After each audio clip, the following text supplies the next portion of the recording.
Hello, guys, and welcome to Yelling at Clouds. Part of the USUK network is a show that we put together from Shrewsbury, UK, to Florida in the US, between me, Alex Whiteley, and my good friend and the smartest guy I think I actually know, Mr. Erik Pflueger. Erik, how are you, sir? Well, if I'm the high standard here, we are all doomed. But I am great. How the hell are you, man?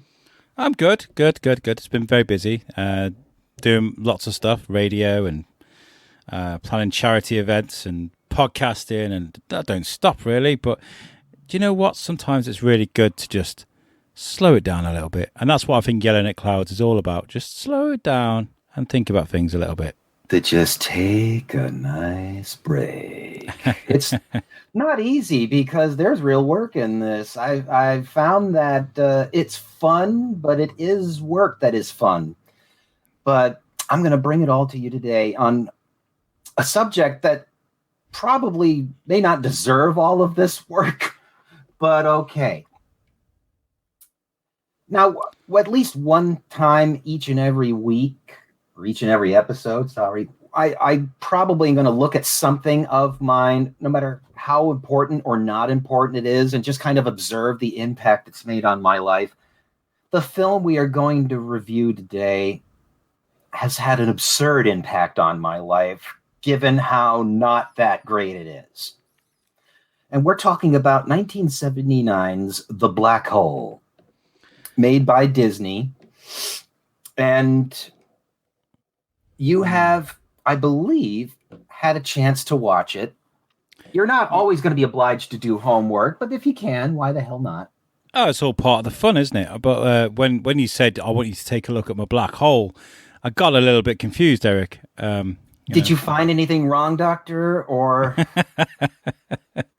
I found a lot wrong with that film. Thank you so much for giving me such interesting homework to do, Erik. Please give me these things more often, because genuinely I find it's not annoying or anything. It's actually like, wow, I'm actually seeing this. I would never have watched that film ever unless you'd have told me to.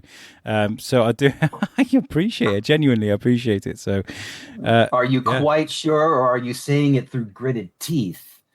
Nope. It is what it is. Isn't it? It's Disney's very. That should be the long line. The black hole. It is what it is. That's what she said. Although I could actually work "it is what it is" into this discussion regarding the black hole. But go on, have fun with it, trash it a bit before I go anywhere. Enjoy yourself, sir. I think this was everything that was wrong with Disney at the time. They were, instead of creating trends, they were definitely chasing a trend here, and they were like, they've done this thing called Star Wars. We need to do our own thing. What can we make with, I don't know, $50? And that was the result. That was the black hole. It's both like that and not at all like that. And I guess I'll explain. Well, the first thing we got to say is I've seen the way the Hollywood Reporter describes this film, and I think we can end up resting on that.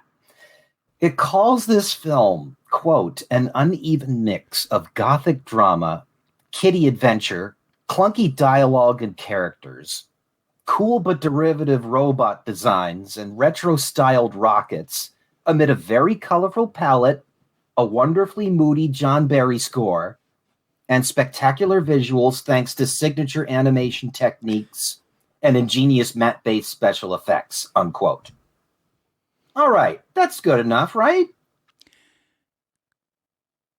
I think that's far too vague, but yeah, you think? Why won't he just call it a piece of crap? Well, I guess... Oh, go for it. No, because it isn't vague. What they wrote a lot of complex words in there, but still, to try and describe that film in a paragraph, I don't think how complex a dialogue you use, you're not gonna get there, because it was a hell of a mess in so many different ways. One of which is the continuity is just all over the place. Uh, Can people breathe in space? Can they just hold their breath? I knew it. I knew you'd say that. I knew you'd say that. Everybody says that. I said that when I first saw it. I still say it today. Why? Because it's fun. But I get here's where we should start. You were talking about chasing trends, but they weren't chasing the trends you think they were chasing when they started this project.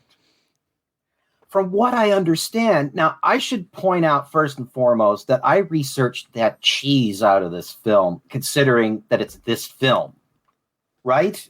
Yeah. Let me see. Pick one. You could at least have a sampling of some of the books that I've had to put to work with. Because there you go. It's not just the movie. Is that like 3 different annuals and the novel there? Is that what that is? You got the novelization by Alan Dean Foster during the golden age of Alan Dean Foster, but we'll get to that. You got your kids adaptation. You've got a different kids adaptation in hardcover. You've got a comic adaptation. Also, I managed to find the booklet that came with Anchor Bay's deluxe VHS version of the film that's not photographed. I found that yesterday, and that pointed out a very important point that I'll come to in a bit. Oh my God. And none of this should be required reading for you. Alex, if you feel like you have to go to this lengths to watch a movie from 1979, sort of made for kids, but not sure, just kill me now and save yourself. No, but I mean, I do. I implore your dedication to the cause. I mean, obviously, this is a collection that goes back years. No kidding. May I ask why this had such a profound effect on you? I think we'll just get to that over time. We'll cover the things that that appealed to me in it. We should start by talking about how impactful it's been. Way out of proportion to the film itself. I named my company Cygnus Arts after the name of the ship in the film, the Cygnus. I named my cat Vincent in part because he only had one intact ear and because painting, but also because the robot in the film, 2 birds, 1 stone. Yeah. And then, of course, I'm not going to not say that I married my wife because her name was Yvette and Yvette Mimieux was in this film. It had a role. It's stupid. None of this makes sense to you or to anyone, to me. Does it? But it's my life. This am I. I beat you over the head with this am I in the pilot. We're going to call back to it occasionally. Here we are. And Yvette got it because she liked Yvette Mimieux too, but she liked her from The Time Machine by George Powell, not this film. Okay, we all have our things. But okay, I need to then now give you one of my brief speeches here because you were talking about chasing trends. Here's what my research revealed about this project. They were chasing a trend, all right, but not the Star Wars trend. This was originally going to be in the disaster genre trend. I mean, I need to point out the films they were citing as influences. They had Airport 1970, probably the beginning of the genre. The Poseidon Adventure 1972, the year it was born. Earthquake and the Towering Inferno in 1974, the year the original script for this was written. It was then called Space Station 1. So I'm sure the thought was, why not bring the disaster genre into space and have the space people aboard a space station being threatened by space things, including a black hole? But they couldn't crack the script and it was put up on the shelf until suddenly Star Wars did what Star Wars gonna do. Completely capture the minds of film-going audiences worldwide. And suddenly Disney was dusting off this project and using it to make its first of several attempts over the years to get on board the Star Wars train until finally in the early 2010s, they just said, fuck it, and bought the railroad instead, along with pretty much all the trains rolling on it. Does it make sense there? Yeah, it does. And that is exactly how I think about Star Wars. They tried, and then they just went, fuck it, we'll just buy it. If you can't beat them, buy them. Yeah. And I'm not going to speak negatively of it. We'll get to that when we finally get to my covering Star Wars. Oh boy, will we get to it. But I'm going to say it as a positive. So, okay, this isn't the greatest work of art. No one is going shove over David Lean. Gary Nelson's in town. But at the same time, this isn't a bad movie. It's just not great. It's a meh. It's a movie. It's a mission picture. And we just have to cope with that. And this is definitely one of those things where I'm going to have to examine it and go, do I keep it? Do I get rid of it? Well, I keep it, but I keep it in full knowledge of how dumb this is that I'm keeping it. Which is a way to give away the ending right at the beginning, you know? Because you have these sorts of guilty pleasures all the time. Sometimes not so guilty. What it is for you, Alex Whiteley, is going to be different than what it is for me. But by God, there'll be one. Maybe several. Who knows? I mean, if I could just interject as well. Please. Like, you could add the generational gap between you and me, but also at the same time, I am finding a new love for movies of a different generation. There are films that I kind of avoided watching, and this is sacrilege, and I do understand you're going to be angry at me, but when I was younger, on a Sunday afternoon, and I was bored, and there was nothing left to do, you know, your mom would be like, go outside and build a den, or play with a stick or something, you know, or it was raining. They'd put old movies on, and I hated that. So I avoided like 70s, 80s movies for a while. So in my later life, I'm catching up with films like The Godfather and Taxi Driver and Indiana Jones even, because I had no interest. Even Star Wars for me wasn't a thing from a kid. It was a teenage thing for me, Star Wars. And from then on, it just grew into this, it is a bit of an obsession now.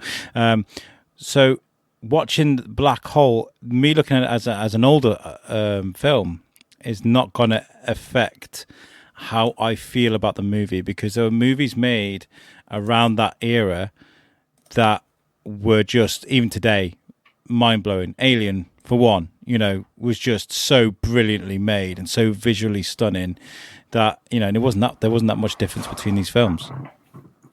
So. Well, that's fortuitous for me, because simply because of the generational gap you describe, those very things are the things I have to bring up for review within myself. And that's perhaps good for you in turn, in that it'll be my talking you through my interpretations of such, and I'm at least explaining to you why I would think, yeah, your exploration of those is worthwhile. But in the end, your judgment is yours. We're going to have fun with Godfather. You speak of Godfather. We're probably going to have as much time spent on that as freaking Star Wars.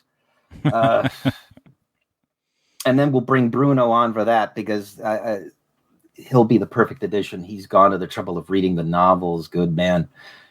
So the Black Hole. So we have an originally made as a disaster film. Now it's supposedly a film that's chasing Star Wars. I say that's true only on a vague surface level. This is a very different kind of story. This is not Star Wars. This is a horror film in space. This is, and many people have compared this follow-up film to it, Event Horizon.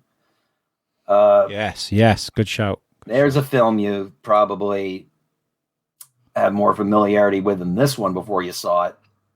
And in very much, they're kind of the same sort of sub-genre of space gothic horror. That I maintain Alien did better than either of these two, but there is real horror here. And the problem with the Black Hole, I will end up probably saying, is that it's not quite sure what film it is. Could a remake do better? There have been thoughts of doing a remake. They had they gave a shot to John Spates, who wrote the script for what eventually became Prometheus, when it was still just an Alien prequel film, and the connections to Alien were far more solid. Okay, that guy could do a decent remake of this, I bet. All he has to do is just make sure the physics of black hole science as understood now are up to date. worked for Interstellar. Yeah, of course. I mean, and I have to wonder what a remake would do here. I can tell you what I would play up if I were doing one, knowing that I'm not the boss of shit. All you need is a good cast, really, sometimes. You can write a garbage film and just chuck Chris Pratt and, I don't know, who else is great? Name a good actress. Angelina Jolie. Chris Pratt and Angelina Jolie, I don't know, chuck them in a thing together and be like, it's a remake of Black Hole. Look at the amazing graphics and special effects and stuff. And they'll just make millions at the box office. But I feel like, I mean, I know how bad this film did, but has it gone on to become a cult classic? You know, certainly. But the size of the cult probably would be up for a certain amount of discussion. But yes, I mean, these things develop cult followings. Black Hole developed a cult following, no matter how small. Tron developed a cult following. It takes time and the generational shift to reveal those sorts of things. But yeah. And now, I guess we now got to go into why the hell this thing is even a guilty pleasure for me. And I guess the only way we can do it is just go through it. Through the hole. Yes. But love it. The secrets of the cosmos lie through the wormhole. You'd need Morgan Freeman on this thing. He could be a narrator of a remake. So, yeah, it started as a disaster film concept. It got really remade after that. They threw out all the family Disney disaster film bullshit, and it became a science fiction Star Wars chaser that isn't really chasing Star Wars except in surface elements. So what is the result of all that? Let's chew it up and spit it out, shall we? Please do so. All right. Please do. You hungry? Ding. All right. Get ready. So the film starts with an overture, doesn't it? It's one of the last ones to do so, if I recall. Do you prefer overtures in your films, do you think, Alex? So the music play? Yeah. I mean, I'm assuming you watched it on Disney Plus. Yes, I did, yeah. There was. Right. I mean, I was like, is there a problem with the picture? Do I need to refresh? So why is just music? And I know, yeah. And you would have been spared the pain if it had just said the text overture on it, like many classic films do have, or any image at all. The VHS for Anchor Bay just had a picture of the space vistas on it, and yeah, that was enough. So that was like, so you go to the cinema, you'd have your trailers, and that was like your opportunity to go and get popcorn and stuff and food, or go to the loo before the film starts, right? Well, that you had the trailers for, and I'm sure they were a force then, although a different kind of force than they are now. The intermission was more for peeing. Yeah. If I had to pick why, I would simply throw a dart at because it helps set the tone emotionally for the audience, starting musically and then moving on to visuals, and then the story unfolds itself. I kind of like them. It depends, case by case basis. I'm not sure I like it here. It starts with the John Barry music that I think is least tonally appropriate for the film. The stuff in the main titles is. I don't like the cheesy, slow plotting, yet supposedly heroic sounding music done for the overture. I don't like big intros to things. Like Speed is the perfect example of a really slow. Just come on, is it over? Where's the? You're just going up this elevator shaft, and you're going up and up. Spider-Man, the 2000. That's another one. It's just like this continuous, just text scrolling up on the screen. I'm just like, get on with it, please. Like, I'm so excited to watch this film. My feeling is that as I say, it's always a case by case basis thing. If it's right for the story, then do it. If it's not, don't. How would I handle it? I would probably just make it something akin to a music video where there's at least visuals that help construct the mood before the story starts. Yeah. Which means it may not very well be an overture anymore. You got me. But the one thing that becomes apparent, despite the fact that I don't like the overture music, is that John Barry, the English composer, conductor, is the secret weapon number one of this film. Obviously, we know him for the James Bond movie scores. He defined musically what James Bond is, and he's great for this. Whenever he does flat science fiction, I really end up liking it. He did Star Crash, too, which recently got a revival of interest because Mystery Science Theater quite wisely chose it. He did the 70s Dino De Laurentiis King Kong score, too, and it's weird, but it's a good score. Now, you remember the main titles having these cool kind of computer graphic on it, right? Where we have this flat grid surface and we pan across it, fly around it. Is this meant to represent the space-time fabric? I believe so. The only issue I have with that is strictly whenever I see representations of the space-time fabric, whether it's for this or documentaries, aplenty, or what have you, they always use two-dimensional flatness to represent it. Is that what it really is? Or is this simply a metaphor of two-dimensional flatness to represent a three-dimensional concept that an ordinary audience member couldn't wrap their head around? Or is that just the graphics that the budget could afford? Well, it's not that. I mean, this is literally, is it physics that the people making the graphics can't describe or can't figure out? Or is it that the space-time fabric really is like that, as a flat sheet almost? I don't know. And so when they show the black hole in this, they show it as a hole going downward. But is that what it is in other representations in film or science? Or is it just a spherical object in space like anything else? Is the gravity chart that this fabric is representing meant to represent downward or inward? This is metaphysics bordering as physics. And it comes down to the fact that I don't know black hole physics from shit. Most people don't. Oh, it's funny you should say that. Actually, sit down. I got some facts for you. I'm joking. I haven't got. Go for it. No. That was good. That wasn't going anywhere. That was just a case of I was expecting you to go, oh no, please don't. It's my classroom now. Here's now, having said all of this utter babbling, there is one thing that has always bothered me about not the film, but the way fans treat this film.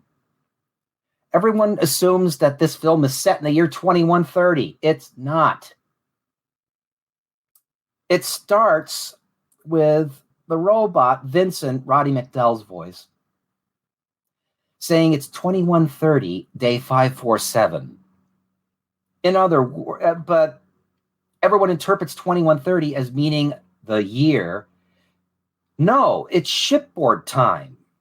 It's a reference to shipboard time because Vincent in the very next sentence says there's going to be a course correction at 2200, a half hour from then.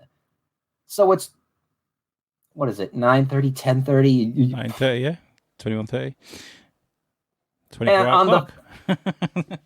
On the 547th day of this mission. So that's always pissed me off about it. So when does this film take place, if I'm such a smartass? This is the first time I've actually started yelling at an actual cloud in my series. I like that. You stupid kids don't know nothing.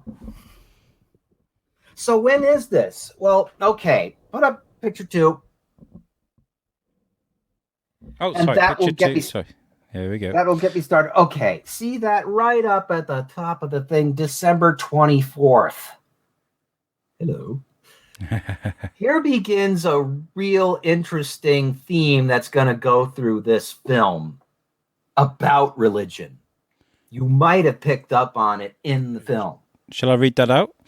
Well, no. All I'll say is that it says that this film starts on December 24th. December 24th began much like any ordinary day aboard the USS Palomino. This is set on Christmas Eve Day, or Christmas Eve period. So what year then? You really have to go into the tie-in materials like the stuff I showed you in the picture to get it. But picture 3, thank you. Finally revealed, it's 2193. So hey, Pflug, why do you give a shit? because I'm a crabby old man and it bothers me. It's all about the details, right? It's all got to be about the details. And I'm like, do your research, people. Come on. It's not 2130. That's so lazy. And none of this is really that serious. It's meant to entertain. I don't care that much about it. It's just the little fanboy thing. I'm as vulnerable to that as anybody else, right? But I'll do it in a way unique to me. I'll play this tuba special. Now, where the hell am I in my notes? So this is the year 2193. They have been in space for 18 months. They were launched in June 2192. And that's the rough universe these people are living in. I need to make a reference back to Alan Dean Foster, that novelization you saw in Image 1. This was the golden age of Alan Dean Foster. If a film needed a novelization done in order to increase income from the film by having the story told in another medium, novelizations were your key, and Alan Dean Foster was your man. And because he gave a hoot about science and physics, it didn't matter what the film had in terms of physics, including whether people could breathe in space. Just hold your breath. It'll be fine. Just hold your breath. It'll be fine. Honestly, I swear, nothing will happen. Really? Okay, trust me. Go. Really? He would change the script to the extent needed in order to have it conform with physics or with simple plot logic, and he became like plot continuity spackle for many a story over many a year. Alien 3, the novelization of that made a hell of things more sense. And Alien Covenant, my God. He was the only thing that saved that film for me. Did someone save that film? Is it possible? When we get to that film, that is going to be me bashing that film and just having a delight doing so for a freaking hour. I can just be a crabby fanboy and beat up on things. See? We're doing it right now even. Yeah. But Alan Dean Foster did a whole lot of novelizations. Look him up. He probably did something you've heard of. Guarantee it. Where was I? Did the Star Wars novelization. So they're at this black hole. They find this black hole. The novelization says it's between 40 and 100 solar masses. That's the largest black hole, Vincent says, I have ever encountered. And what that means is it's probably near the upper range for what are called stellar mass black holes. According to my limited Wikipedian research, a stellar mass black hole can be anywhere between 20 to 100 or more solar masses, the mass of our sun. An intermediate mass black hole anywhere between 100 and 1 million solar masses. A supermassive black hole, any number of millions of solar masses or more. We could see the damn thing in the movie because, well, it's a movie. Alan Dean Foster, who cares about physics, says it's feeding off of a nearby star and therefore visible. And yeah, in real life, as far as I know, as long as a black hole is feeding on something, there is a trail that can give its presence away because it's sucking up something.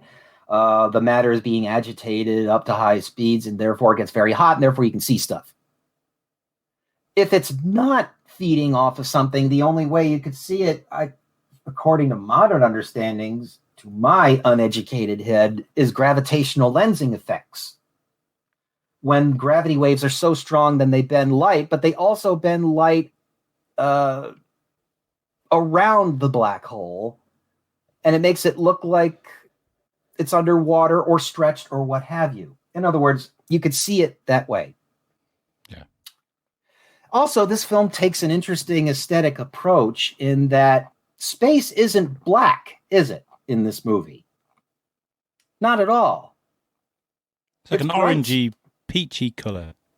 Well, even in the beginning, space is very blue. There's a lot of blue stuff and blue cloudy stuff in space. It's not black with stars, like Star Wars.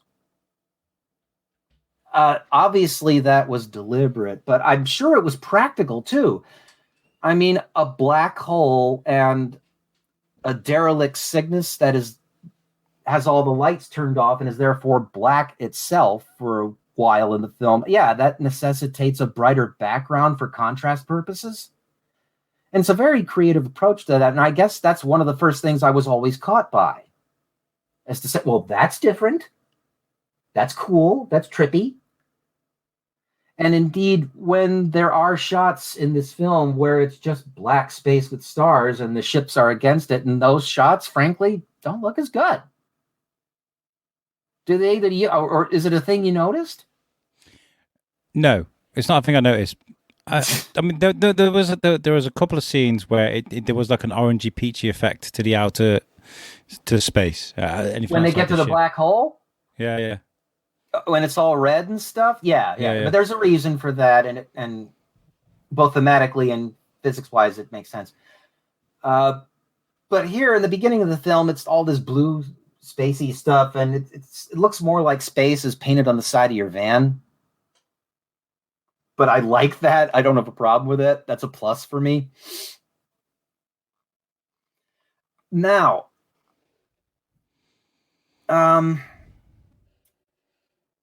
even for me, there will be moments where I just flake, kids. It's fine. Don't worry about it. It's podcasting. I forget my kids' birthdays and stuff on podcasts. It's normal. And, this needs to happen. It needs to be a little unformalized to an extent, because as much as I like the lecture format too, it's got to be the right thing for the right subject. And I don't want you to always feel like you're just made to sit there going, it's a good lecture. Yeah, kill me. And so this is good for me. It's good to be freeform jazz as opposed to classical. We'll get to that. So I want to get to a major theme that's caught me about this film. This is more general. It's not plot specific. We're not always just going to be going down the plot and going, so then this happens and this happens. Let's go to themes. Okay. The moment they see the black hole on their holograph, Ernest Borgnine goes right out of Dante's Inferno, right? You caught that. Yeah. And if there's one thing this movie makes clear, is that there is a big old spiritual / religious aspect to this film. And that I want to get into, because I noticed it. I mentioned this little booklet I pulled out of the Anchor Bay VHS set, and it mentions this very specifically, and I'm happy I found it just in time for this recording, because this needs to be read out. It lists all the examples of these religious and cultural, these religious references in the film, and they need to be spelled out. The quote begins, "Images of hell's inferno and heaven's salvation seemed out of place in a film that presented itself as a science fiction adventure. Another taboo in this film is that science and religion don't mix. Yet if one watches and listens closely, hints are given throughout the film." Didn't Seth Rogen say it in Paul?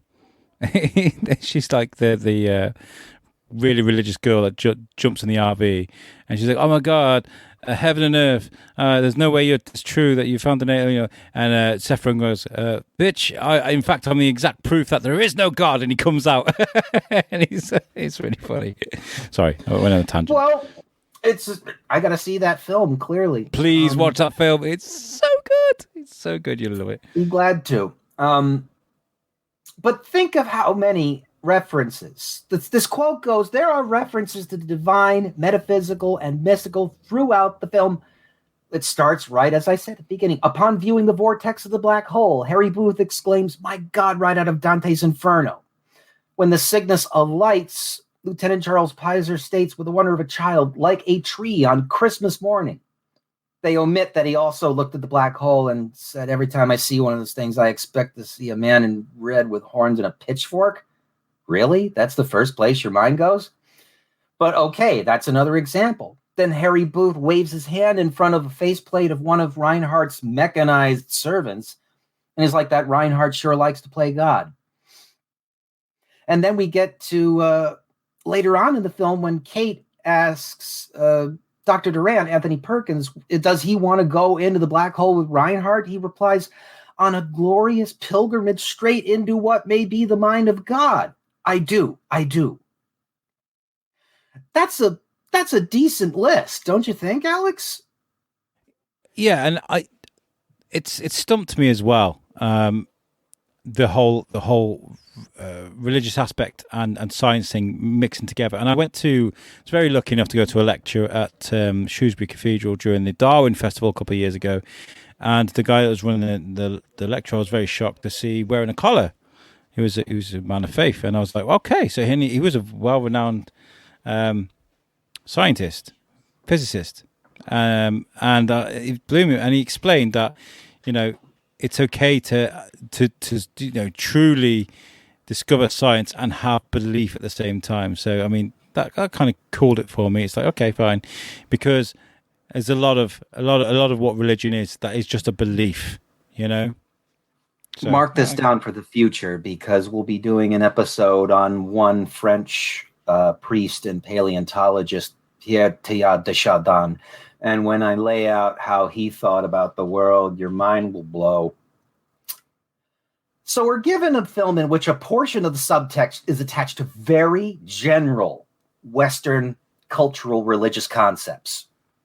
It isn't advocating the specific doctrine laid out in Judeo-Christian scripture. It's not doing that. What it's doing is just clothing itself in popular culture's vague conceptions of such things. You got the basic concepts of heaven and of a hell that name drops Dante, but only because audience may have heard the name Dante's Inferno by a sheer cultural osmosis, but they haven't actually read the thing, so they can't know Dante didn't depict hell this simplistically.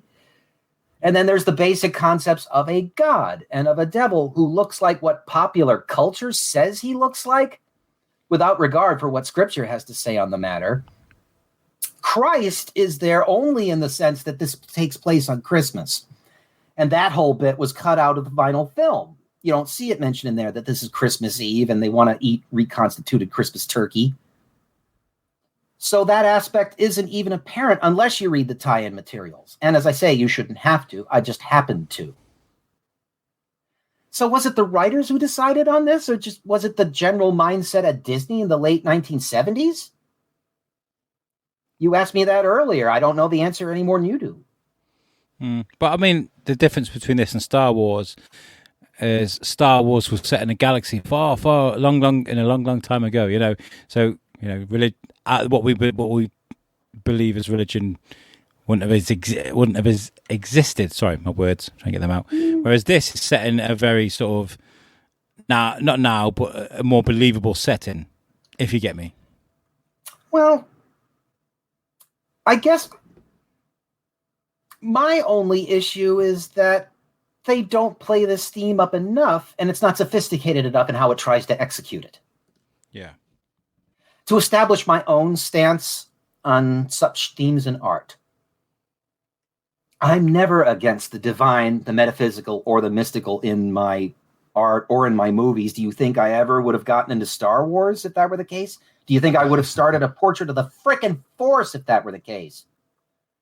Of course not. I mean, the caveat is that I might illustrate a concept with seriousness, like the Force portrait, because I'm obliged to take the idea seriously enough to be able to depict it accurate to said concept. But I do not convert myself to the concept. I mean, the ideas in Oliver Stone's JFK might be compelling to me in a film, but that doesn't mean I buy into the conspiracy depicted in it outside of the film. I don't bring it out of the film with me. I simply suspended my disbelief enough as the observer to comprehend the work Stone's presenting me with. So while I may not be committed as a believer myself, beyond being a freelance monotheist, I still agree there's a place in art for the comparison and contrast of faith and science, and that science fiction is and has always been one of the best forms for this kind of contemplation. It works a whole lot. It worked in Star Wars, worked in Dune, where there are still survivals of our forms of Christianity, even though it's set 20,000 years ahead of us. The 10,191 thing factors in a calendar reform change. But that's another episode, or God knows how many. Whew. Dune is another headache. So that's what I got to say on that for a while, although I'm coming back to that in a big way later to punch everybody in the head.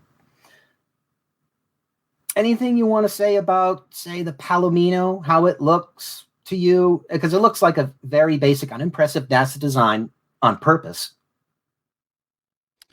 So the Palomino was the ship that they were arriving in, or the ship they were going to? The ship they were arriving in. Yeah, it reminds me of the bug out of Red Dwarf. I don't know if you know that. I know I'd have to see it. I mean, as I say, there's gaps in my knowledge. Warned you, the pilot. So Red Dwarf, they had this massive, huge mining ship, and on one of the seasons they lose the ship, and then they end up on a little bug, which is a little green spaceship that they fly away in, and it's like the kind of ship you have to crawl around in. You can get around. Yeah, it reminded me of the bug from Red Dwarf. Yeah, it's not very impressive, but I think that is probably to play off the impressiveness of the Cygnus, right? Most clearly, and it's also meant to represent another competing philosophy of space travel. Is cheaper better? The Palomino is the cheaper. The film subtly asks the question of which is better, bigger or smaller. Notice there's no artificial gravity on the Palomino, even though there's stuff on the Cygnus. They could do FTL and artificial gravity, but they just decided they couldn't afford it. I mean, I know these people are about to get all the gravity they want in a minute, more than they want, but still. They may or may not have known about the effect of zero gravity on human physiology over time, but it isn't good for you. It isn't good for your skeleton. So that's just a brief observation. They have S-Blink technology. You can link a human brain to an android's artificial intelligence brain and communicate telepathically that way, and that's cool. According to the novelization, the technology has only been around for about 10 years, so since the 2180s film time. And that's a neat idea. What it has to say about the spiritual aspect of this, God knows. But when the effect is in motion, you do hear in the music and sound effects a certain ethereal sound effect. So it's not saying there's no thing to say about spirituality with regard to AI or human eye. Human eye. So it's like a tree on Christmas morning. The ship lights up. And it's gorgeous, isn't it? Yeah. This ship. Go ahead. It was, I think there was definitely an influence there. There's got to be an influence because there's a lot of these ships of films of this era that kind of look the same. And when I saw it, I thought of the ship from Alien. That really long design almost looks like a rifle that's floating in space, you know. But at the same time, there's enough uniqueness about it to offer that unique look, you know. Definitely, and technically speaking, this is Christmas morning. By the way, remember I said this thing started on Christmas Eve at what 9:30, 10:30 p.m. Given how long it took for them to approach the Cygnus and the black hole, the midnight shipboard time turnover must have happened. This is Christmas morning.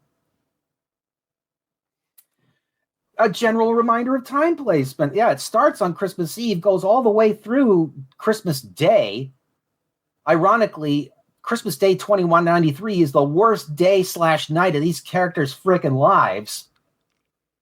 We'll get to that. And perhaps it ends on the morning after, December 26th. Which leads me to my edgelord take. The Black Hole, like Die Hard, is a Christmas movie. And just like Die Hard, I'm going to accept it as such in the ironic fuck you sense. Because there's no Christmas spirit in frickin' Die Hard. It's about kicking ass. And this claims to be, well, got a bit more Christmas spirit in it than Die Hard, but... They could have at least put some lights on Vincent, right? Really? Alan Rickman would have made a great Dr. Reinhardt. Of course. Or, if you want to go against casting, he could have made a great Dr. Durant, Anthony Perkins' character. I think Christopher Lee's would have been a great Max Reinhardt. Why not Morgan Freeman? We could. You could go there, couldn't you? Think about it. He's a fatherly gentleman that you can't help but trust, and then it suddenly reveals he's a psycho. He plays a good bastard. He really does play a good bastard. Well, I saw him in Wanted. Yeah. I'm more used to him that being motherfucker. One of my favorite lines. I have tried to do that line, and I can't make myself do it. I can't do it. So yeah, the sickness, yeah. Considering the economics of space travel, this ship is frickin' impossible. It goes to the is cheaper better discussion we had a minute ago with the Palomino versus the Cygnus. Everything costs money to get into space. The air you breathe, the food you eat, every piece of technology, every rivet, everything, literally everything costs money.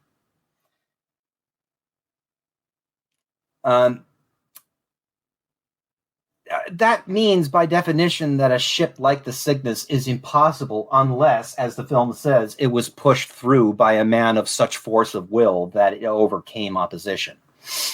Now, the result for the film, as you say, is psychology over physics. There's cathedral-like high-vaulted ceilings and angled bulkheads to evoke a sense of gothic horror, right? Yeah. But I feel like there's a lot of horror in this film that you make up in your mind. Yes, and that's good because it's Disney. Evoking is always going to be the strategy over showing. They haven't quite gotten the cojones to go that far yet. But even in a relatively saccharine horror thing, I have a feeling you could still do psychology over physics and still have it make basic sense. There was a film that came out the same year, 1979, that had a ship that achieved the same level of gothic horror ambiance, actually better. But as you pointed out, that ship was the Nostromo, and that film was Alien. Huh. And I don't know if a potential remake could do things any differently, but if I design one, I would try to. Admitting that I'll never get such a job, but, I can spitball for strictly spitball's sake. It's a great design. It is gothic and yet industrial oil refinery at the same time. It's definitely a different design than other spaceships. It's not like the Enterprise where it has these beautiful hull designs. It's not like Star Wars starships where the look of this thing is meant to give you the creeps in a minute. It only gives you the creeps because it's dark and the lights are off, and it's like the classic film Beau Geste, where a bunch of French Foreign Legionnaires come up on a fortress and it's totally dead appearing and there's no hello. But with all these control lights and panels inside and all the clear viewports, they still thought the ship might be deserted before the lights came on. My God. They still need the damn monitors on in order to run the ship. General observations, that's all. This ship has air cars to get you from one end of the ship to another. That's very intelligent, but why have them go upwards or downwards as opposed to just in a straight line for efficiency and speed? And I think it's for purposes of inventing a ride for later, but I will get there and be just completely cynical when I do. Is it weird that I looked at that and thought of Charlie and the Chocolate Factory or Willy Wonka? As soon as I saw it. Augustus Gloop fell into the reactor, not the chocolate. in a way, there's a sort of saccharine horror in that film, too. Only there, it's tonally a lot more consistent. It doesn't veer wildly between tones. We'll get to that. Here's one thing I need to point out, just generally. The use of matte paintings in this film. Are you aware of what those are? Yeah, so they're the paintings that they would, for example, Star Wars, they'd design the backgrounds and then they'd draw on the ships in the background and put the white marks for the stormtroopers. I guess they did something similar for this, for the black hole? Well, it's, for set extension, environment extension, before you could do it digitally and do so in a way where the camera is in motion. There were always locked off cameras shots. But Black Hole does something unique here. There were, by the way, I think perhaps about between 30 or 40 matte shots in Star Wars. This film has 150. Wow. And you can tell them. You could see all kinds of shots where you could see the digital extension. And what's cute about it is that now that there's HD and my TVs are big enough, I could see the brushstrokes and the pencil lines, and I could see the seams where they're married to the footage. And I'm not disappointed or anything. It's not like there's an illusion to be ruined here. Do you want me to bring up the picture? No need for that. No need. Okay. No, if it's for the thing I'm thinking of, that's for a very specific shot later, and that's strictly about composition and not about matte paintings. But that's a more general art lesson I have for you. We'll get there. This robot, Maximilian, did they name the robot before or after they cast Maximilian Schell as the villain? That's hilarious. So, given the revelation with these humanoid crew members on the Cygnus, spoilers, Vincent couldn't detect a skeletal structure or biosigns in these humanoids. He can't detect a pulse. He just says they appear to be some sort of robot. He can't detect energy readings specific to robots. No battery, no power source. Does Vincent even have sensors or scanners of that kind? Does he have a tricorder? What the shit, Vincent? Come on. Now we got to talk about the Sentry Robots because we're Star Wars fans and we're like, up, stormtroopers. And we can't not do that because we're assholes. But I saw the designs for the Sentry Robots. They do look great. They're designed by George McGinnis. And okay, sure, they evoke the stormtroopers. Let's talk about how else they evoke frickin' fascist imagery. Is that a robot walk these sentries are doing? Or could they not get the knees of the costume to bend? Or is it meant to evoke the goose step? What do you think? I gotta say, when I saw them marching like that in column, I was thinking, all you need is a steady jog. And you'd be able to, even if they're shooting laser, if you're lucky, you could leave them for dust, couldn't you? I know. Very heavy. They can't haul ass at all when they're doing that, and they have to chase people, and they're no good at it. Stop! I can't keep up. But does it look like the goose step? If so, we're talking about evoking fascist imagery in order to trigger subconscious reactions in the audience. Now, for those who don't know inside history baseball, what we've long called the goose step is a special marching step that you perform on formal military parades. And like so many of the German military traditions that the Nazis appropriated for themselves in the early 20th century, this tradition began in Prussia, the largest of the German states in the pre-unification period in the mid-18th century. It was called the Steckschritt, literally the piercing step. And obviously how it works is that while you march in parade formation, troops swing their legs in unison off the ground while keeping each leg straight, rigidly straight. Now, clearly the intended audience of the film and the purpose of doing the leg rigid straight thing is practical, as stupid as it looks to us. It's meant to keep formation. British Army soldiers swung their arms in marching style for the same reason. Yeah. And it went out of favor for practical reasons, too. You don't want to march towards an enemy that has longer range guns. So, yeah, that fell out of fashion. It strictly became ceremonial. But as well, you say to any child, march like a soldier, and they will do that. That is like the thing they do, isn't it? It's comical, and I think it's because it became transferred to us via this kind of cultural osmosis. In other words, the intended audience of this film, or at least the adult members, are meant to interpret the robots through the lens of their nation's experiences in the 2 world wars, both of whom revolved around Germany in some way, the second in particular. Oh boy, did it. And we shouldn't leave out the fact that the Nazis appropriated this tradition so thoroughly that after they fell, there was no moral basis to maintain the tradition anymore because they put their stink on it so much. And we shouldn't leave out that fact because clearly the audience was meant to make the association of these robots doing their goof-ass stupid step with a general theme of an absolutist state run by a madman whose will was so strong that it turned every other individual in his sphere into reflections of himself, which the sickness is revealed to be. We'll cover that metaphor more in a bit. But that's my impression. Yeah, this is meant to imply that things are fishy here. It's actually very terrifying in this place. I don't care how pretty the ship looks, Christmas tree style. Also, you notice the color of these Sentry Robots is burgundy. It's like the color of dried blood. Yeah, I don't know why they did that. To evoke a subconscious reaction in the audience. As I say, when I say dried blood, that's meant to somehow trigger something in the clammy flab of the back of your brain. Does it work, though, on you, is the question.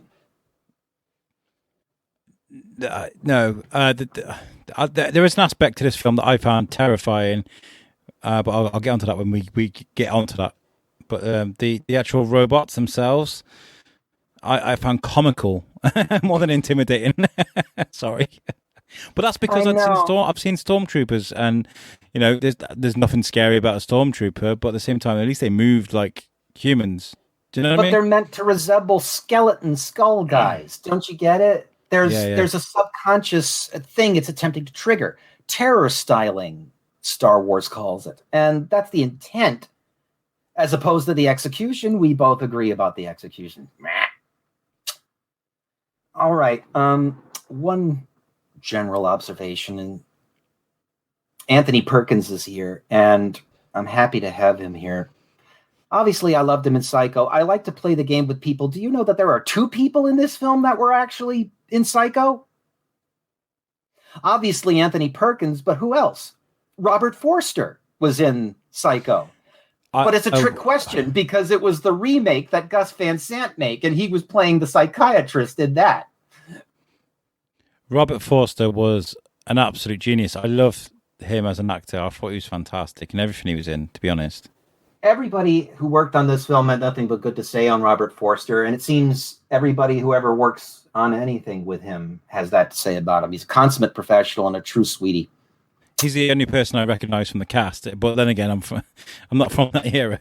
But I recognise him straight away as a young Robert Forster. Yeah, wonderful. And he had a great role in the recent Twin Peaks revival too. I loved him, goddamn anything.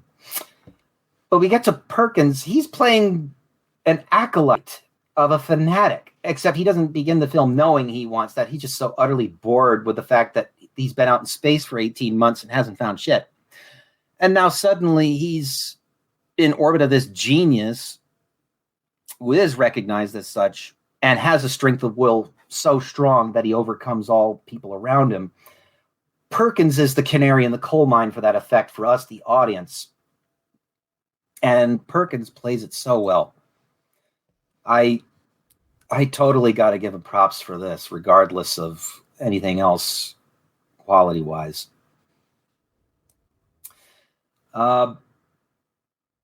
By the way, old Bob. Bob. I love him. Played by... Slim Pickens. Thank you. For a moment, I thought Snake Plissken. I'm like, that's Escape from New York. Oh, that's Slim. I make mistakes like everyone else, too. I warned you in the pilot. What did Bob look like in factory new condition? No one has ever depicted that. And when I get spare time, I wanted to before this, but I want to get some spare time and just try to do a rendering of new Bob, not old Bob. A barbecue with 2 legs, or maybe 3. Really, it's a practical design that these robots are running around on impellers that they have an anti-grav, at least sufficient to do that. It's the goddamn Disney eyes. Yeah, I was going to say, I'm so glad you brought that up, because I was kind of did they have to put eyes on this thing? Did they? Well, big eyes are inviting. They make you feel like you can trust the character. But come on, they're gigantic Barney googly eyes. Kit didn't have eyes. He had a flashing light. R2-D2 didn't have eyes. He had flashing, blinking lights. Maximilian ain't got no eyes. He's got a real angry eyebrow. Yeah. So, okay. There are so many damn little generalities, but they don't really say anything about why the hell this interests me. The religious thing does. So let's go to that. Let's just take on the damn big issue. So Reinhardt wants to go into this damn black hole and through it. And if you know anything about science, your first instinct is to go, no way. And yeah, there is no way.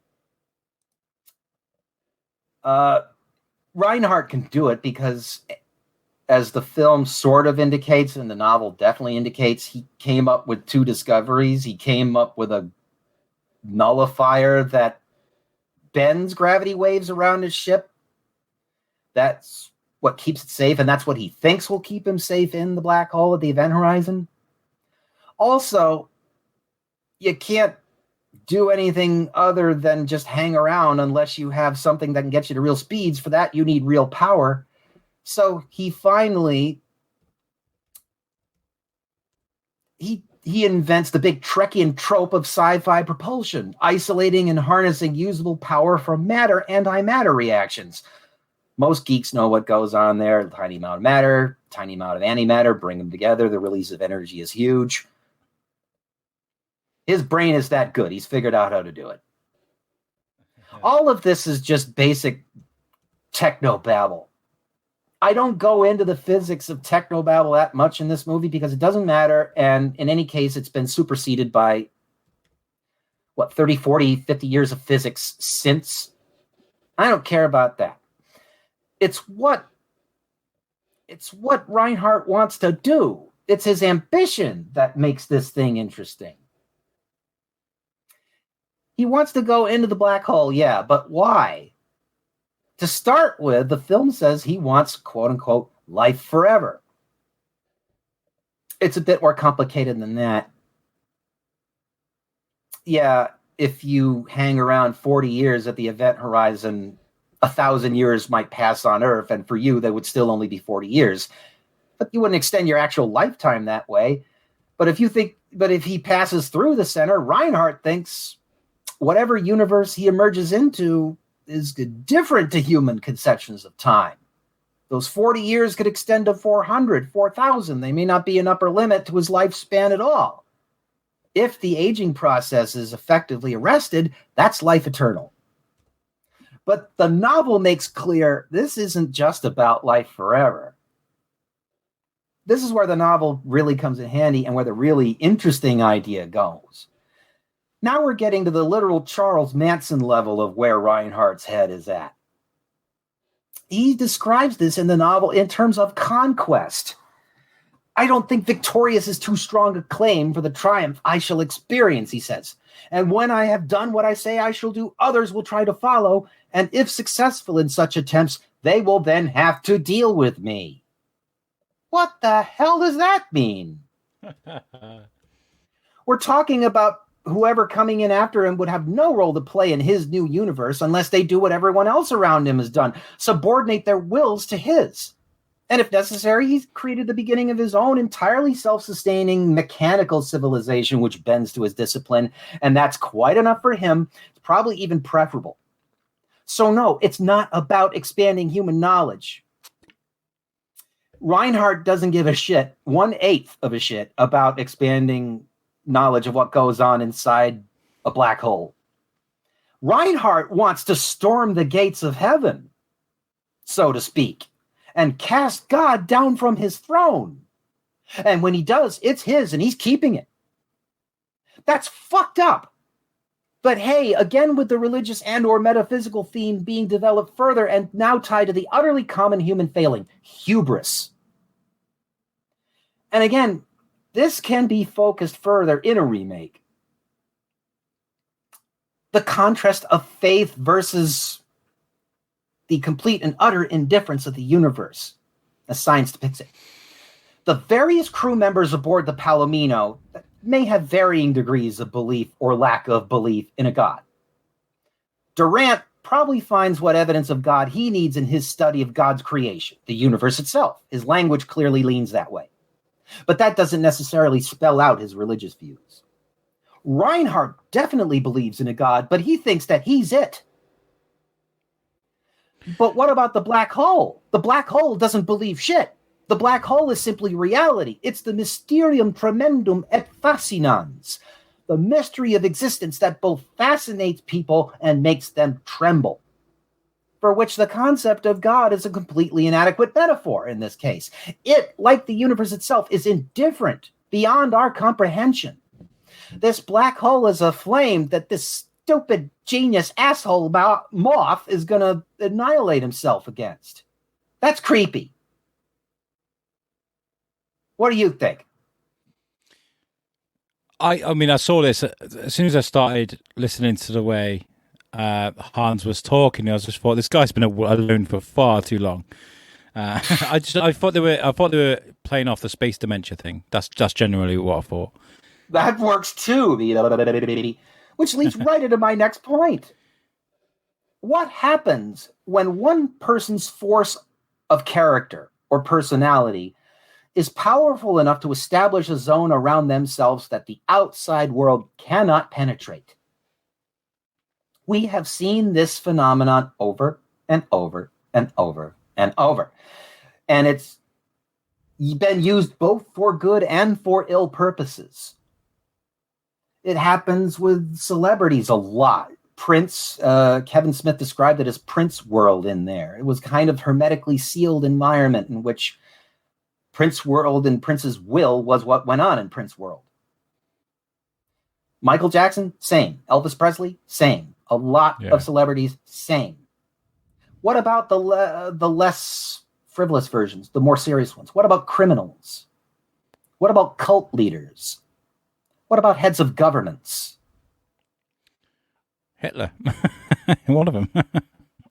That's the most obvious example. But yeah, it's incredibly, incredibly dangerous, potentially, when a man is so strong in character that he can shut down questioning, shut down opposition, shut down the outside world. Reinhardt has done that here. He has managed to turn all of his former crew, anybody that would have said no, quite literally into reflections of himself, hence the mirrored faceplates. Now, whether that is intentional or not, as I've read it, I don't know, but it certainly reads that way. I should point out that Reinhardt did a little bit of a Darth Sidious thing. The novel clarifies a lot of what happened with regard to what Reinhardt did to his old crew. He'd started programming all the machines around the ship for a long time, even before he got the recall order. And yeah, he opposed that recall for as long as he could, but it became clear that the crew wanted to go the hell home and fuck him. He starts first by building Maximilian as a therapy project for himself. And then he has all of the robots programmed, whatever the Sentry Robots' job was prior to Reinhardt taking over. Were they just there to like break up fights at like the ship's bar or something? Break it up. You're coming with me.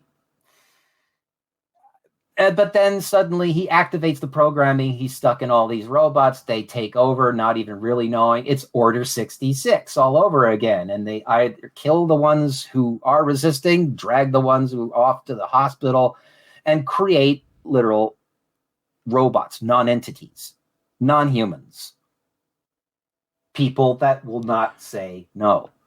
And that's the thing that terrified me about this, is the fact that, you know, what happened to those people, what terrors happened to those people to turn them into what we all see, you know?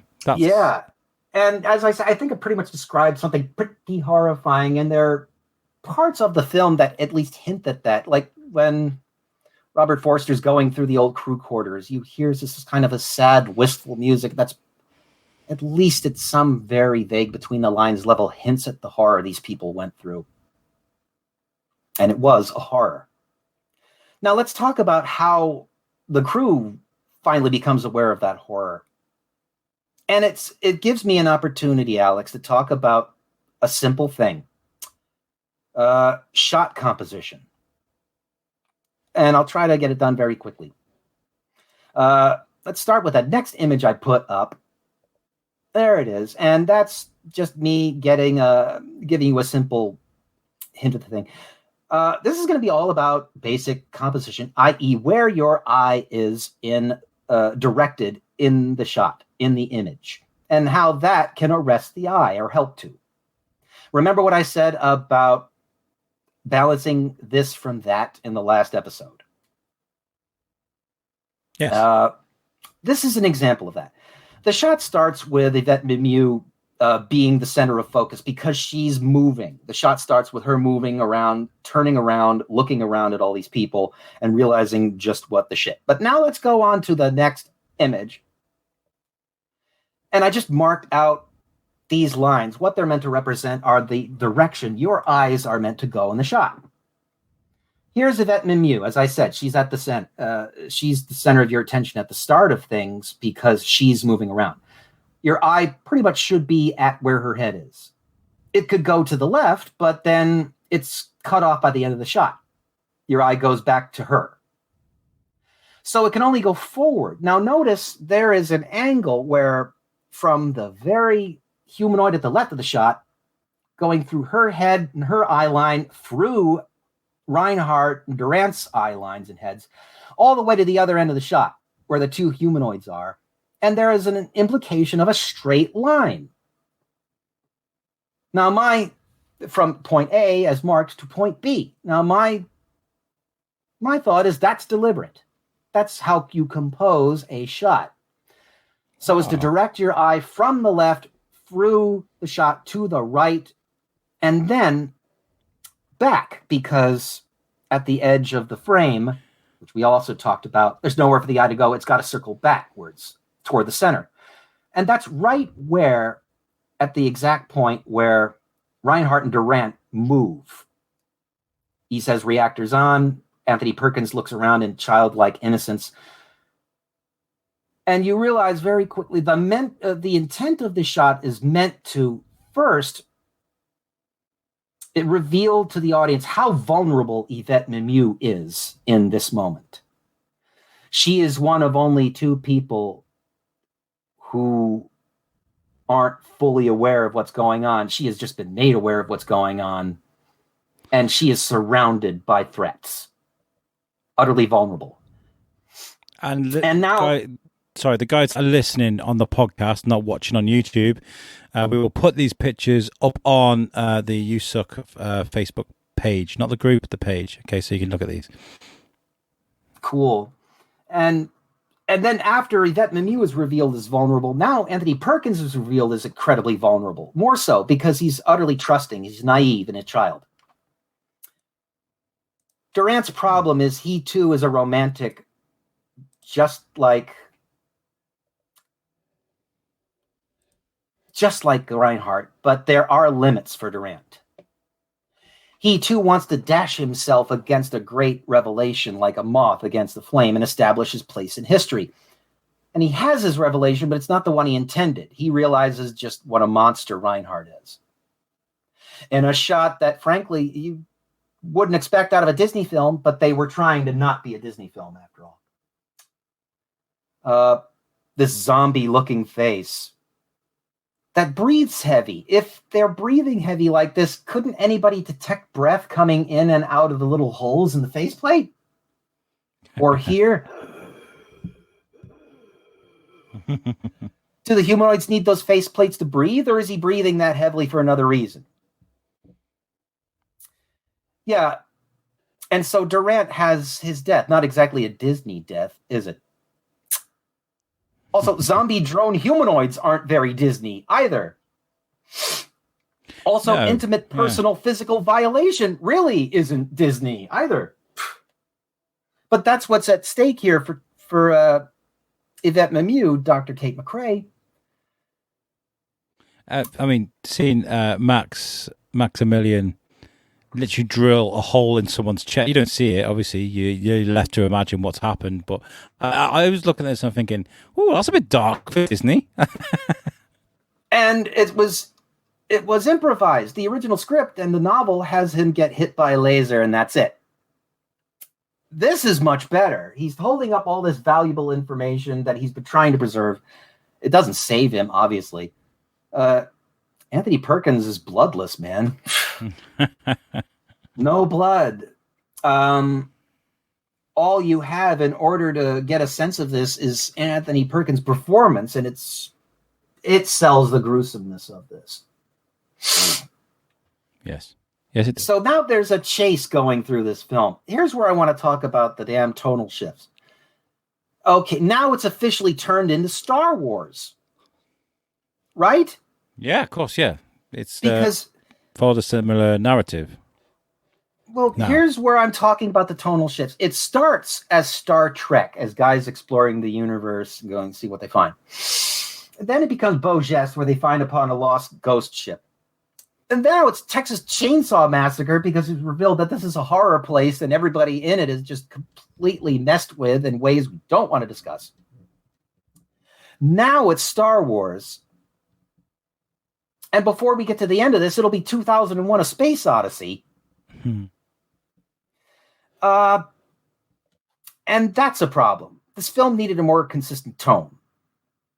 Should this have felt more like Alien, with loud alarm klaxons and flashing lights and other means of making the environment look scarier? Should it have felt like a more scarier version of Forbidden Planet, which is actually already pretty scary? They need a remake of that film, and they've tried.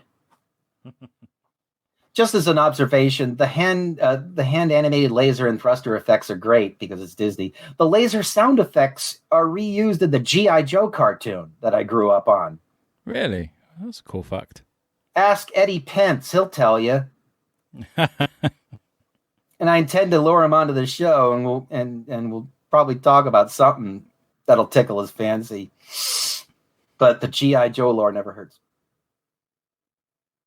In any case, I don't know if a film like what I'm envisioning could have been possible under Disney in the late 1970s, or indeed any studio.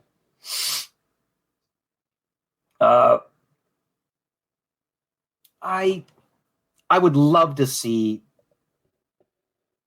a film that focuses all of these themes. We're talking about the differences between faith and science. We're talking about the fact of the differences in between people of faith. One entirely selfless and one entirely selfish. We're talking about big-ass ideas, and I'm a big sucker for ideas. And ultimately, that's the lure this film has for me, even though it's a big piece of cheese. Speaking of, are those asteroids flying around in the film, or are those cheesy poofs? Yeah. Yeah. Definitely cheesy poofs. They look like cheesy poofs. Let's talk briefly about the black hole, star crash, and the hideous violations of physics that occur in both films when people forget about the concept of a vacuum. Because we have people just going around in stuff where apparently the ship has been hulled and they should be in no shape whatsoever. They're fine. I hate it. You hate it. I hate that. I really do. I don't know. But there was a time in movies where people just thought they could get away with stuff like that. Do you know what I mean? And I guess it falls into that crevice. And, it hits Star Wars too. And just in more subtle ways. And it's still apparent even in the sequel trilogy, and we'll get to that. And at least Star Wars does it consistently. This attempts to be both hard science and not science at all. Why didn't the big asteroid just keep going in the direction it was going in, rather than just get stuck in the ship and roll down the main corridor like that? Yeah, there was one of the critique notes that mentioned that as like an almost glorious effect that they did. And it could punch through the top of the ship, just not the bottom. It just rolls down the main corridor, and then what? It just gets lodged there? Because we don't see it punch out the other side of the ship. Also, was there going to be like a wild asteroid air car tube ride at Disneyland if this film had been at all successful? Run away from the asteroid, kids, or you may die. Where they all get on that train, it goes through that like straight air car tram ride through the tube, which gets loose from the ship and starts going, whoa, whoa, whoa. And was that going to be like done as a ride at Disneyland had that film worked at all? Yeah. I'm absolutely. Cynical, but I put it to you that was a plan. Yeah, definitely. Maybe it fits into everything that maybe there was like a ride that had loads of different aspects. They had the car that takes you around the ship, maybe. Really? Yeah. And I can't say that wouldn't be a fun ride or a simulator ride, clearly, but it just wouldn't. No. Okay, which means, by the way, we're at the black hole, the red hole, frankly. That was a red-ass segment of the film. I love red. Don't think it wasn't noticed. That bothered you, right? Because you pointed it out.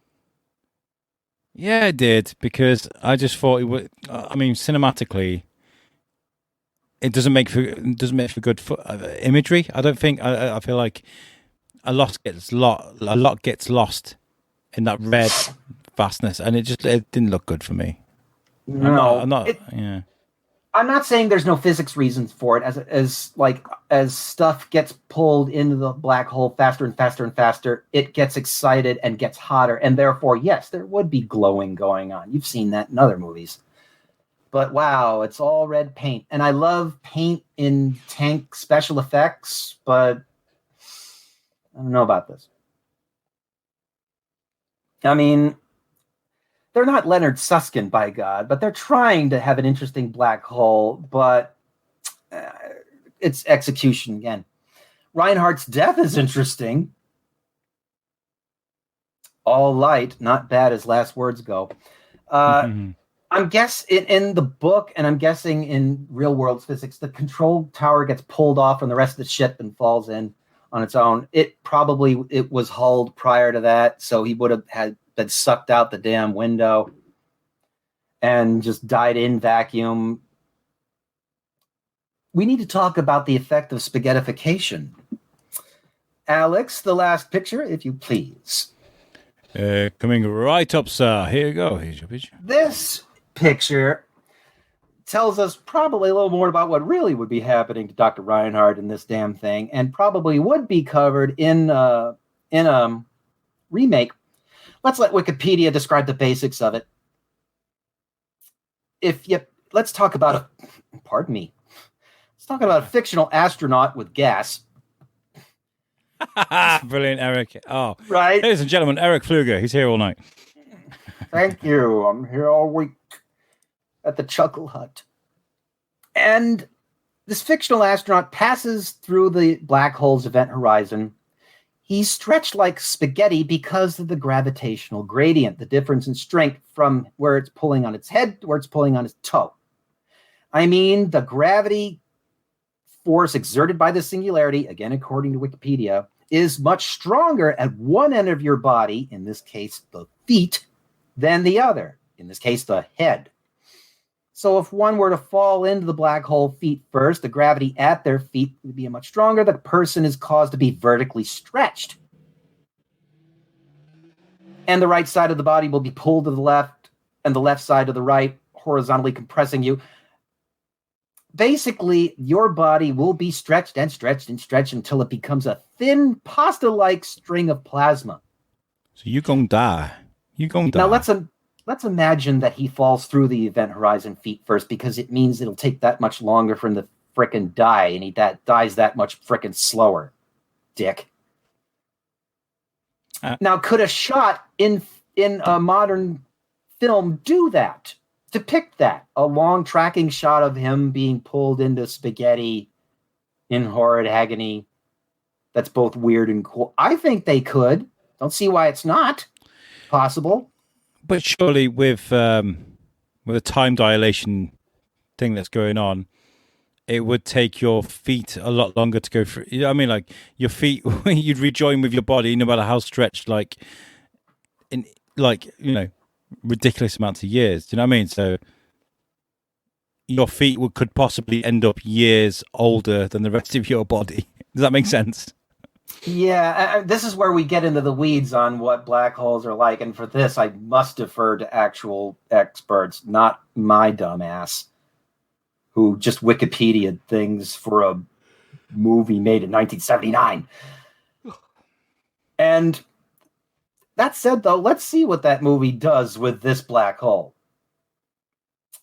Speaking of by God, there is God all over this ending. They didn't really know what they were going to do for a while, I might point out. You can probably figure that out just by watching it. As you said, the event horizon looks like hell, too, because it's so freaking red. I mean, it may be Christmas again, but it's not Santa red, it's Satan red. And okay, that ups the fear. Maximilian goes to hell with him and goes, I'll show you, I'm going to sell really well as an action figure. And this is straight 2001: A Space Odyssey. But the visuals are just constrained by the relative simplicity of imagination brought to this Judeo-Christian iconography, which the film wants to play with. They would have worked better, I think, with a more creative visualist at the helm. Vincent Ward took the same material and made What Dreams May Come, man. And that sort of eye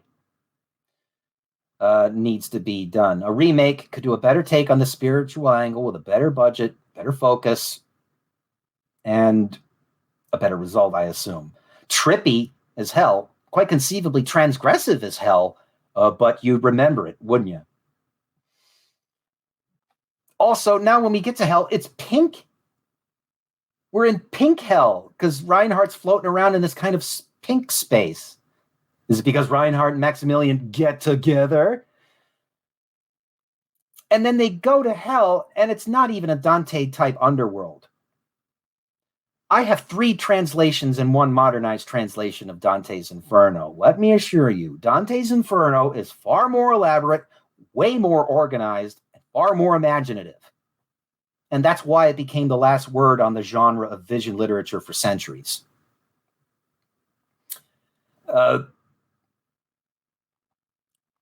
And what we see here is it cool and interesting, but it ain't Dante. So try not to evoke Dante, please, if you're not going to do him.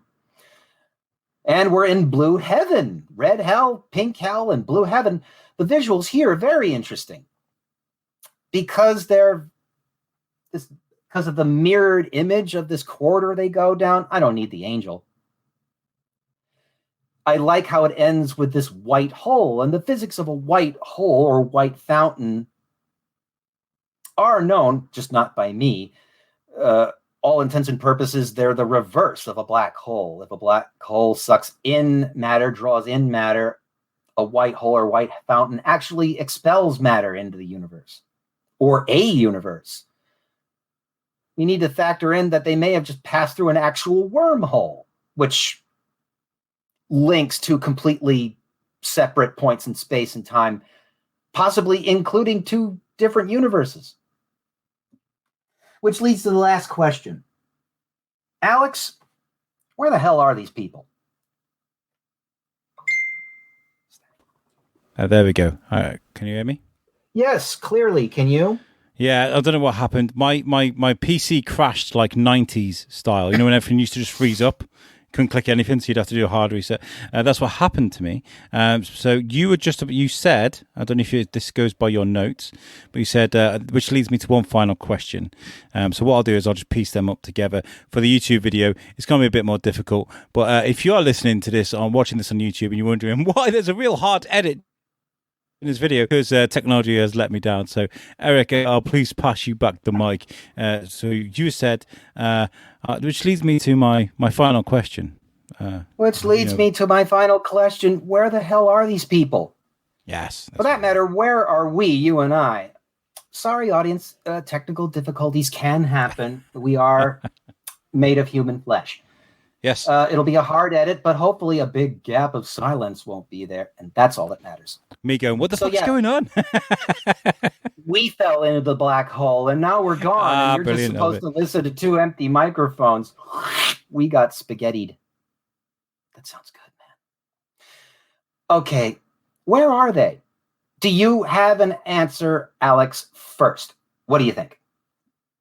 I think they went to an alternate universe where human beings have been replaced by apes. Damn you all to hell! But that's the mystery, isn't it? You know, that's like when you watch a movie like this and say you're 13, 14, I don't know, you're at that age where your imagination's running rife. Where would you like to go? Where would you hate to go? It's all up there in your conscious mind, isn't it? Your imagination. Yes. So, to be fair, there are no clues or no options. The comic would have you think that they're either in this or another universe, but certainly safe, alive. And they're like, well, we're trying to find new life and habitable planets. Let's go find one for ourselves. Because there's only so many damn like food items on that probe ship. Is this what Reinhardt was going for, do you think? Just another place in space? Boring. The novelization goes one weirder where they're literally dissipated, like as if they're in the cosmic force or something. They're energy now, but they can still think and have senses of selves, even the robot. And they go off and explore their new reality that way. There was another draft of this thing done by the production designer where they go into the hole, it becomes a white hole, and then becomes this long-ass backing up shot where first they back away from the ship and it vanishes. They back away from the white hole and it vanishes. And it turns into, I believe, Yvette Mimieux's eye, and then backs away from that.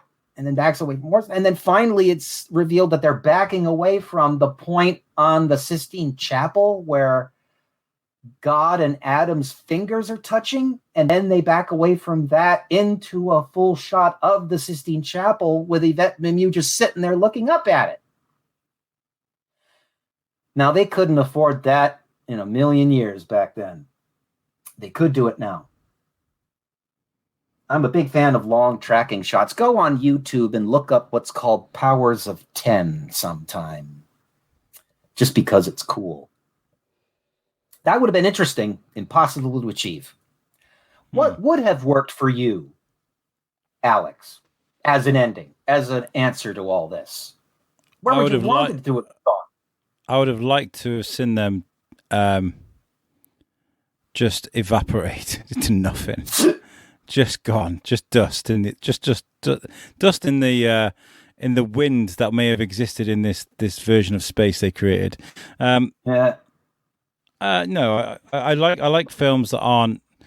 Suddenly we're back in Kansas. Do you know what I mean? I like films that have like a bit of a darker ending. So you feel bad. That would have done it. Yeah, that would have done it. You feel bad. But the team, you kind of wanted them to survive, but I think as soon as they got on that ship, they were dead. That's kind of what needs to be understood is that. I think I did make some notes. Did I make notes? I mean, one of the notes was oh my God, that's a black hole. They're one of the most destructive forces in nature. Do you want to go and have a look? do you know what I mean? Yeah. I'd send an automated probe, sure, but yeah, let's go ourselves in this rinky-dink tin can that barely holds together. Sheesh, very wise. Now, here's the thing. Could they play up the horror film aspect by having it be like Texas Chainsaw or even Alien, where only one person gets out, and that one is a mess? Ripley less so than the girl in Chainsaw Massacre, because that actress was just apparently skilled in playing people at the edge of panic. Get to that some other day. But what if it had been, say, just Kate McRae alone on that probe ship that made it through the white hole? Who knows? I don't know if I have an answer, but all of this is a speculation about what if there was a remake, which probably won't happen because the moment they realized that they could just buy Star Wars, there was no need to follow on the Star Wars gravy train. And I feel like the one remake attempt got quashed. I feel like Disney owe it to themselves to have a go to see if they could have got it right. Without buying Star Wars. Even today, obviously they've got huge resources, Disney, almost unlimited money. So let's see if with all that now, they could create a very successful black hole movie. They're remaking everything else. Sometimes they're willing to go shot for shot if they have to. Why not this? And because there's simply no way for the physics of this film to hold up now, why not simply I think John Carter? John Carter? That's probably why. That was their last damn attempt to try to follow the gravy chain until they just said, you know what, fine, let's exactly. Stop this. They put like 100 million or something. It's one of the highest grossing flops of all time, isn't it? Although, let me ask you this. John Carter put me to damn near sleep because I couldn't follow that plot so bad. You could at least follow what's going on here. Yeah, kind of. Can't you? Yeah, of course. And, it does. Okay, so, last episode we were talking about aesthetic arrest, right? Mm. And when you see those mirrored glass on the androids, humanoid androids, and then they remove the mask, and you do have that moment of, holy shit. Regardless of how silly the film is, how stupid the eyes are on the robots, there is also some incredible dialogue that takes you to places where you kind of understand about how evil this guy is, and there are moments of this film that are worthy of it being a discussion point, especially on this show. And I can understand why it became a little bit of an obsession for you, especially when it comes to things like design and the design aspects of it are all over the place, because some of it is brilliant. It really is brilliant. There was one scene when they went into a room. I think it's the first room they went into when they get into Cygnus, and the way the lighting was set up, and the way it almost looked. It looked like is it Giger? Almost like a Giger portrait. I was kind of really, really impressed by how they did that, and it could have just been a warehouse somewhere, and they just threw some curtains up and put some light in. But the way they did it was actually really nice. So yeah, I feel like the real trophy there is. The person you need to thank for that is the Ellenshaws, father and son. I'll just pivot to what I very briefly wrote about those guys before we hit the off button. There we are. Obviously, there's a certain amount of scrolling around of notes. That's one reason why I never wanted a camera on this show, because I look dumb doing that. Peter Ellenshaw is one of the greats. He started in the 1930s, but his true fame comes from his work doing matte paintings for Disney films beginning in 1950. Treasure Island, 20,000 Leagues Under the Sea, Mary Poppins. He got an Oscar for that one. Now, his son Harrison Ellenshaw headed the visual effects for Black Hole, He also was at ILM doing matte paintings for Star Wars and Empire. They both did a crap load of matte paintings for a crap load of films. They both got Oscars for their work on the black hole. Which brings us to, yes, whatever we might think of the script, the visuals are laudatory. They're worthy of praise. Mixed execution, yes, by our standards today. But I think it just points out that between that and some of the ideas we've dissected here, okay, yes, this is an imperfect film by all means. But there's nothing here. There's no good ideas. There's no good visuals. There's no good performances. There are good visuals, ideas, performances. Mixed execution just it brings down many a film from being 100% perfect. And that's why I talk about how the arrangement of forms in an image, or whatever the cinema making version there is, matters. I've shown you how it matters in one individual image with regard to shot composition, but we're talking also about overall project composition here. If it had a better tone, a more consistent and scarier tone, if it had played up the ideas, go on. And a more decisive ending. If it had been more decisive in its take on matters of faith. Yeah. We are all about big spacey 70s ideas in our movies, and this film is no exception. It's not Star Trek The Motion Picture, but it's great when it comes to ideas. It just needs to execute them better. Visuals just needs to execute. Great themes just needs to execute those better.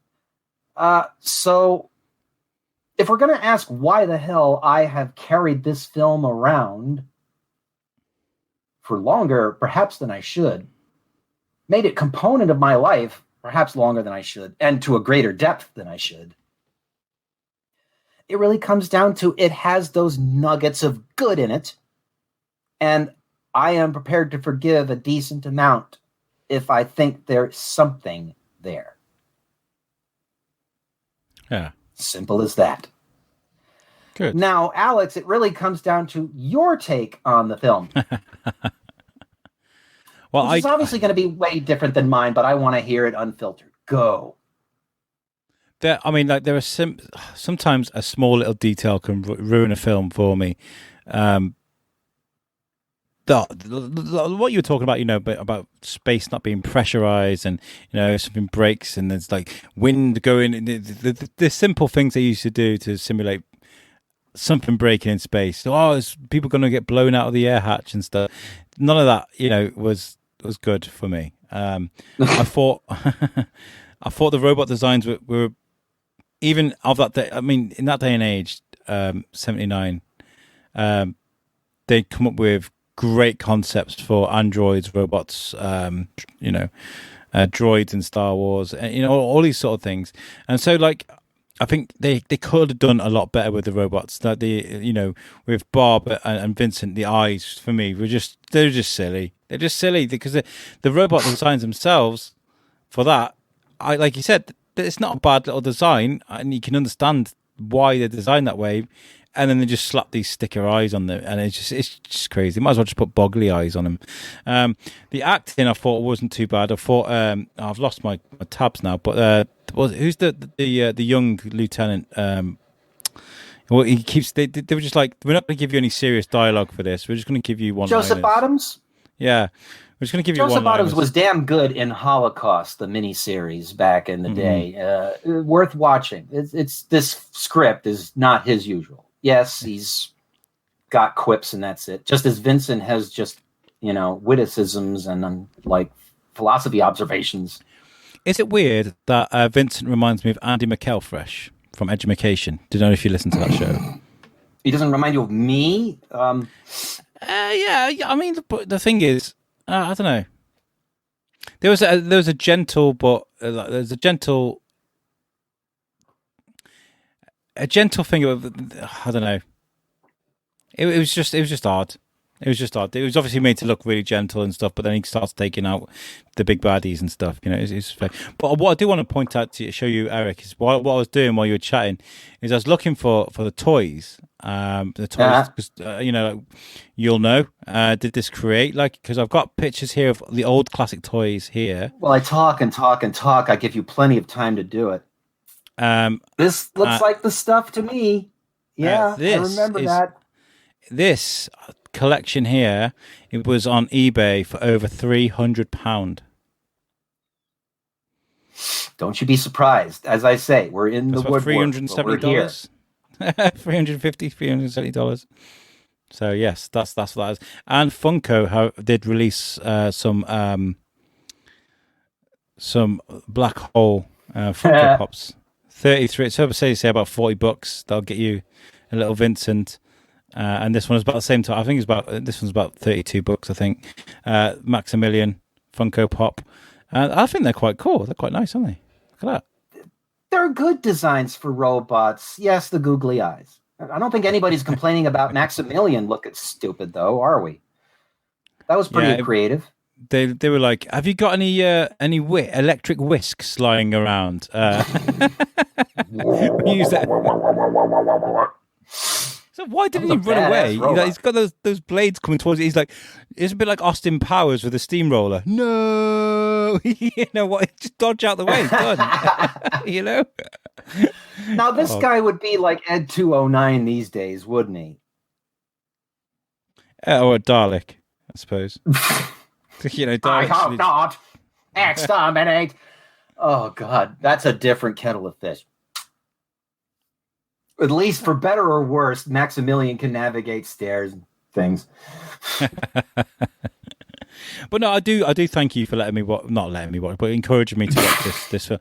And I hope you guys are watching this or listening to this, have gone and done your homework and watched this, because otherwise a lot of this isn't going to make sense. And that's what we're going to be doing with Yellow Net Clouds. We will be giving you bits of homework and stuff to do.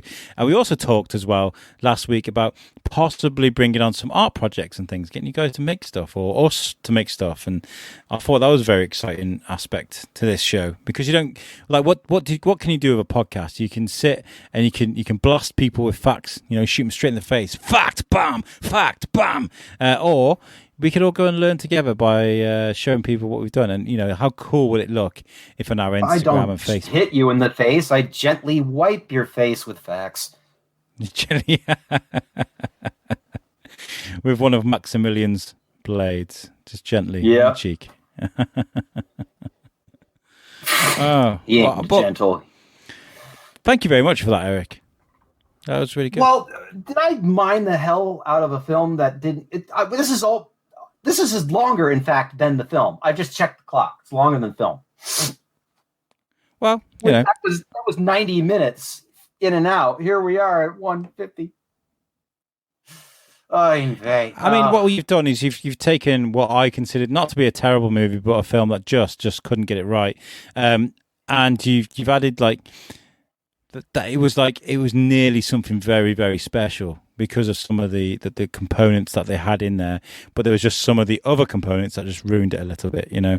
And that's how a lot of this stuff is from back in our day, and we carry it around as the detritus of our lives, and we still build things on top of it, and to an extent it matters to us, but we must be honest in that it wasn't that good and it shouldn't be that important.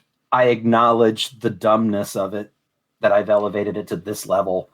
I feel like we want the familiars, which is what we're calling our USUK fans now, by the way. USUK, familiar. Yeah, you get it? It's a vampire joke. The familiars. What I want you to do is get behind this and let's start a petition. Let's get them to remake the Black Hole. I'm really curious. Would you be offended if they remade it, Eric? Well, not at all. I've been talking about remaking it, and what if they did that for the whole 2 almost hours of this thing. I've just pointed out where my preference would be in terms of focus on a remake. And as I said, they tried. They tried quite hard. They made a valiant attempt at it with a valiant, good screenwriter. It just didn't go anywhere because the movement of society just went in a different direction. But Disney have got that fuck you money now, haven't they? They've got literally, we can do what we want. So what? Yeah, let's get on it. Let's just somebody write to Disney and be like, "Hello there. My name's Alex. I'm a podcaster from Shrewsbury. Yeah, I know you got to listen to me. Talk to Kip Thorne. Get him to help you advise on your screenplay. You know, get started. I'm not going to live forever. You are going to live forever, Eric. And the reason being you're going to live forever is because your artwork is up in the new Smog Castle, right? I'm going to live forever. And thanks for the segue. The guys on YouTube that are watching right now, you got to see the picture. I'm going to do like picture 1, picture 2, picture. I'll label the pictures when we put them on our Facebook page. I'm showing a picture now of the crowd. They've got to work on that seating, by the way, at Smog Castle.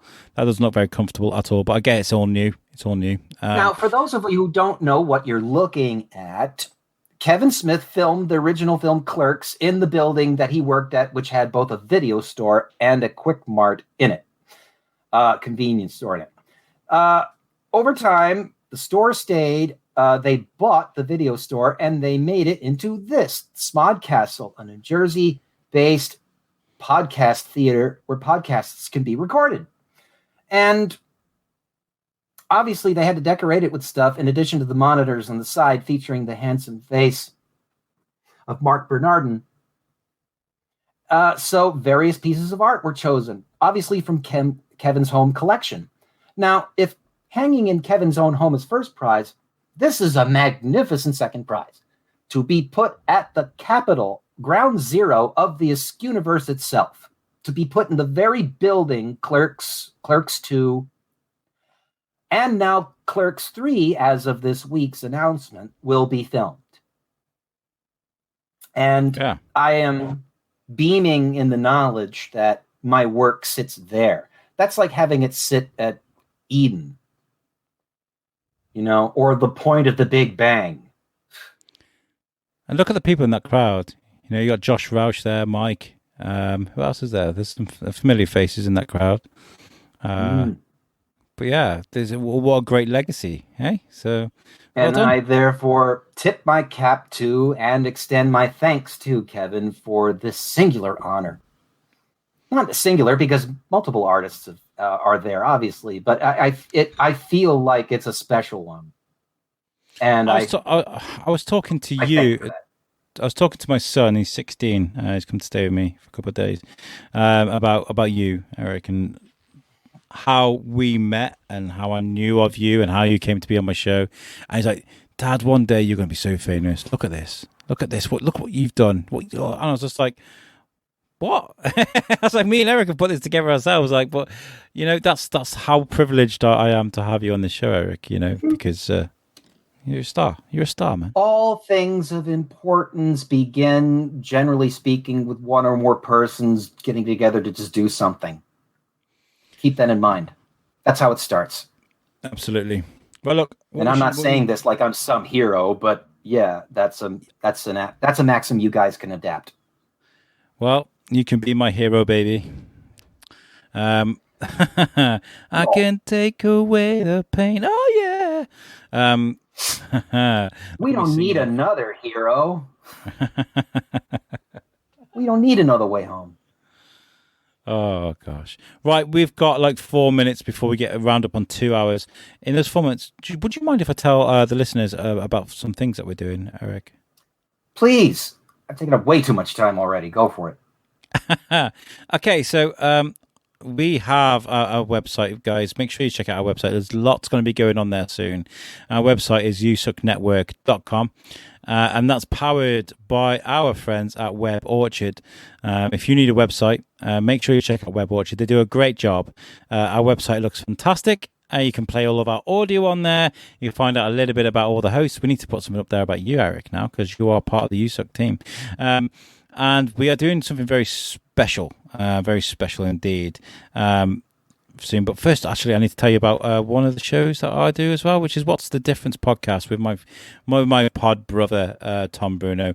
US culture, UK culture, a lot gets lost in translation. So we speak to a lot of creators, artists, writers, anybody from either side of the pond that can kind of tie up the gaps between us and build a bridge over the Atlantic. We also obviously have Yelling at Clouds, and we have Wednesday Night Live, where we meet 9 p.m. every Wednesday, 9 p.m. UK time, 4 p.m.